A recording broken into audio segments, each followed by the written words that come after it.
The other day, I looked down at my bowel movement, my beautiful poop, and it looked like a cow patty. It was wet, it was lumpy, and it flew out quite easy.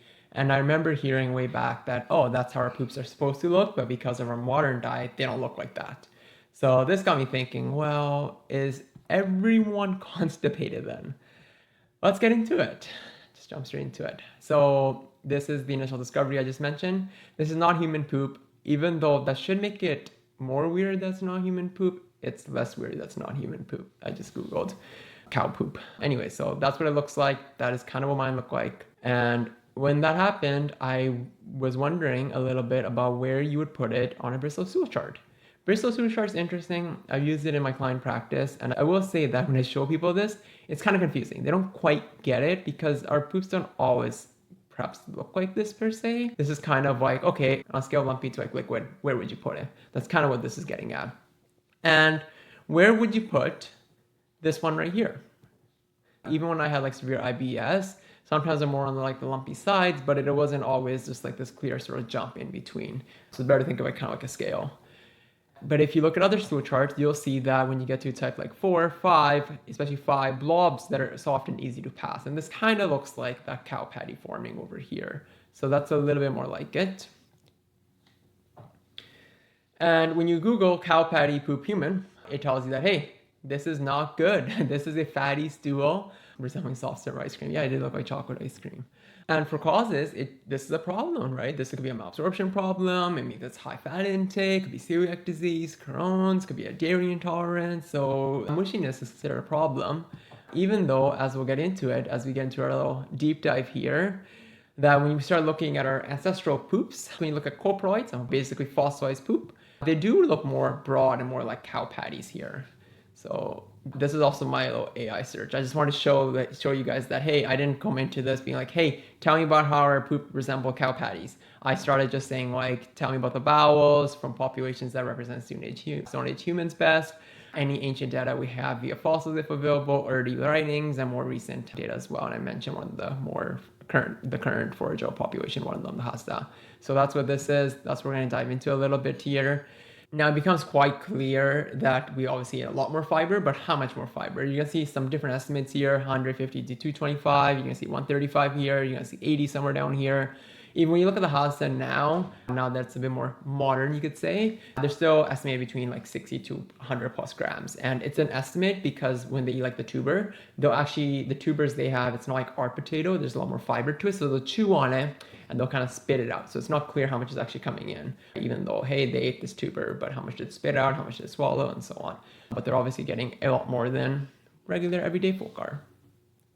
When you see some data here dating as far as back as 50,000, but more so about, you could say about 8,000 years ago, especially right here, you'll see that large cow patty being referenced again with some foods here representing what it's made of. And then you'll see this big point here, you're largely looking at that Bristol type 4-5 here. And with all that fiber, you're actually going to get quite a bit of energy. There's some estimates here about 10 to 12% of our energy requirement coming from microbial exhaust. Basically, microbes eat the fiber, eat the fermentable fiber, the soluble fiber, they eat that, and you generate short chain fatty acids, which have a lot of different effects on our health. But 10 to 12%, that's a huge chunk of your calorie intake coming from this. So clearly we're in an environmental mismatch here, and we're going to see that what was easy to grow is where we get started, right? We're going to see the cereal grains and starchy tubers. And this is where also selective breeding really takes place. The foods that we have do not resemble the food our ancestors had. The potato we have has less protein, has less fiber than those ancient varieties. So everything's kind of changed here. So this isn't like, hey, you got to do this, because it's very difficult, if not impossible, to do this because the food's really not there anymore. Basically just pointing out here that, hey, this is when the mismatch started. And because that's when the mismatch started, we all know what kind of constipation is, right? There's different ways to define it. There's medical ways to define it. For me, if you had a strain, you're constipated. Simple as that, because it's supposed to be easy to pass, right? When you get to this constipation, at some point we got to discover it. There's some interesting data here that we have from from Mesopotamia, talking about gastric outlet obstruction and vomiting and other tongue ulcers. And then you have ancient Egypt, which actually I think they did something special with the bowels. They like mummified in a particular way, so that way in the afterlife you can pass good bowels as well. So, but they define it as the internal putrefaction and intoxication of the body. With the ancient Greeks here, we have Hippocrates, I think I'm saying that right, which stated that all diseases begin in the gut and advocated that optimal bowel movements should occur 2 to 3 times per day. This may seem a little crazy, but that would actually line up with like your meal time. So you eat a meal, you get this big movement. As soon as you start eating, a movement basically happens. This is something that my wife and I are discovering right now because with our, I'm not newborn anymore, with our little one, when she starts feeding, that's when she has a bowel movement. But here we do have this, hey, it should be 2 to 3 times per day, which some people will say is like, oh, that's diarrhea, that's too often. And now we have this more modern take, constipation dubbed the disease of civilization. And we have formalized some of these auto-intoxication, these earlier theories that existed for basically 1,000 years, 1,000 plus years. This is also a modern forager population. It's just talking about how they actually have genes that code for antibiotic resistance. So even to synthetic antibiotics, which they've obviously never been exposed to. So suggesting that our natural gut would actually take care of that job. So just another instance of environmental mismatch here. And of course, you're going to see very low rates of any autoimmune disease, obesity, hypertension, or metabolic syndrome. And that's evident across the board here with the Hadza, the Yanomami, Kalahari, and then we have the modern urban, which is the opposite situation.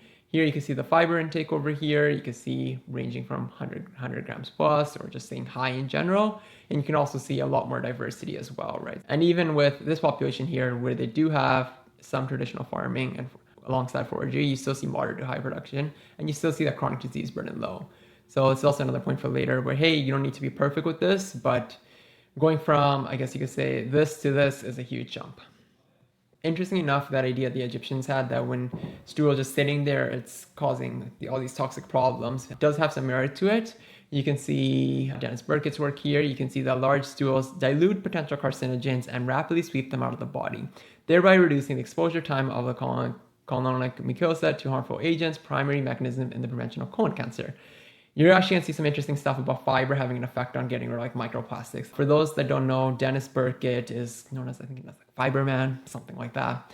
But he basically looked at rural African populations, and he found that those that were eating unrefined, high fiber diets, they were virtually free from Western diseases, right? Especially those relating to the bowel. There's a little reference here to his abdominal pressure syndrome. So you can see here, large stool gently dilates the colonic lumen, preventing excess interluminal pressure and muscle spasms that cause diverticular outpoachings. This actually is his way of coining just the diseases that occur with that constipation, the problems that occur, the symptoms that occur, including like the back pressure leading to varicose veins, leading to acid reflux, and so on.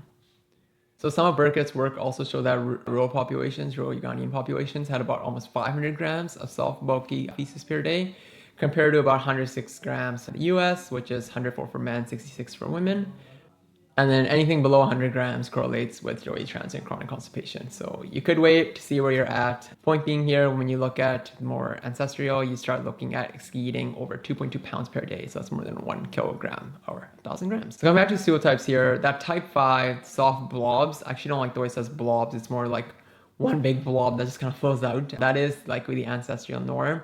As for transient time here, you're going to see 12 to 24 hours versus obviously the normal we see here, 24 to 48 hours. All right, some nuances here. We don't taste fiber, so the foods we eat are selectively bred to have less fiber to them, which means they're not as filling, which means, we tend to overeat them. And if you're not straining, is it really a problem besides being perhaps suboptimal? That's up to you to decide. It depends on where your bar is, where you want to be with your bowels and your health as a whole.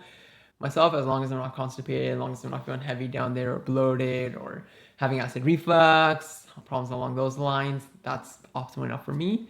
But you set the bar where you want to set the bar. And human history only goes so far back. These are only just a few snapshots, just to kind of showcase in case you're curious about this. Close this off, just a little sentence to leave you by for you to ponder on. Constipation is the predictable mechanical and microbiological failure of an organ system deprived of its required evolutionary fuel. Something to think about here when it comes to environmental mismatches is your bowels. How are your bowels doing? Do you find yourself straining? Do you find yourself having acid reflux, IBS, such problems? And if you are thinking of increasing your fiber intake, definitely take it slow because your microbiome is going to shift and has to adapt to it. If you want to learn more, if you want to keep following this page, see what other questions I ponder on, this is Andy's Field Notes. Come check my Instagram out, come check my Substack articles. If anyone's interested in this topic, I can kind of post that original research and find some articles for you to read through and take a look through as well. Okay, this is Andy. See you.